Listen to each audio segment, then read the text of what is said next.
moltes gràcies a totes i tots per vindre. En estos últims dies estan venint a la FACOR diversos candidats que s'estan parlant sobre les propostes que portarem allà a Madrid.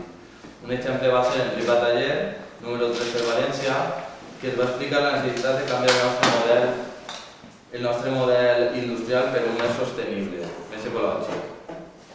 I com en la Terra del Sol, la nostra indústria s'abasteix el 95% de combustible fòssil.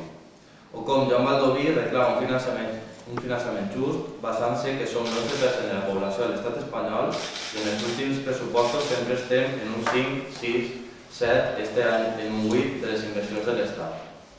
Per aquesta raó fem el pacte amb Podemos per aconseguir un grup parlamentari propi, valencià, que estiga present quan s'abordi el sistema de finançament, perquè tenim més del 50% d'aturats joves que amb el finançament corresponent podria invertir-se en l'agricultura, en l'educació, en sanitat o en I+D+I, i així podria tornar tots els exiliats que, per cert, sols han pogut votar el 6%. Per tots aquests motius demanem el vot per a la candidatura Compromís Podem és el moment i també per això els joves amb compromís a forma digna hem fet un vídeo encoratjant a la gent a votar-nos el pròxim 20 de desembre. I ara ja vos passe amb Fran Ferrer, el nostre diputat, que us parla. Bé, bon dia i gràcies per la vostra assistència. Com és conegut, milers de joves valencians i valencianes han hagut d'emigrar en els últims anys i no ho han fet precisament perquè ho desitjaren, sinó per la falta d'oportunitats que han trobat en el nostre territori. Estava el paro, la precarietat i, a més, unes condicions que s'han obligat a fer les maletes i buscar altres oportunitats en altres països d'Europa i del món.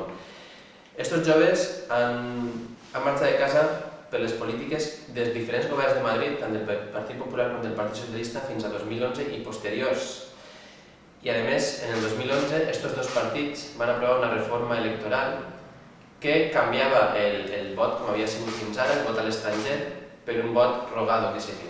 I això què significa? Abans s'enviaven les paperetes a casa de la gent que residia fora de l'estat espanyol, a la seva vivenda habitual, i ara el que han de fer els nostres joves, les persones que viuen fora de l'estat espanyol, és anar al consulat, quan normalment un consulat no solament un consulat en totes les ciutats, sinó que t'has de desplaçar a vegades més de 20 quilòmetres per arribar a un consulat, anar al consulat, inscriure's i després que t'arriben les paperetes a temps, que no és el cas, perquè moltes vegades el que ha passat és que aquestes paperetes no han arribat, inclús quan molta gent s'havia recorregut milers de quilòmetres, havia fet moltes cues per a poder votar. Això, més els terminis ajustats, ha impedit que molta gent que ara resideix a l'estranger pugui votar entre els milers i milers de joves. L'excusa per instal·lar aquest sistema és que s'havien enviat paperetes a persones que ja havien mort, que ja no estaven en vida. I si mirem les dades, aquestes paperetes només suposaven el 0,45% del total de paperetes enviats. Per tant, no és un problema realment greu, sinó que realment és una excusa per a evitar que els joves residents a l'estranger puguin votar. Perquè el resultat ha sigut demolidor. Tot i que el cens de residents a l'estranger no ha parat d'augmentar, la participació ha caigut en picat. En les últimes eleccions valencianes, des de maig, del 24 de maig, la participació va ser només d'un 4,9% de residents en l'estranger. Únicament van votar 2.469 persones de les 50.451 que estan censades en l'estranger. I com van ser els resultats? I això es pot donar una idea de per què el Partit Popular i el Partit Socialista van canviar aquesta llei. Compromís va ser primera força amb un 23,6%. Podem va ser la segona força amb un 21,5%. Tercera i quarta força van ser el Partit Popular i el Partit Socialista amb un 14%. És a dir, no és casualitat que aquests dos partits s'enjuntaren un dia i decidiren canviar la llei electoral per a impedir el vot de la gent que resideix en l'estranger.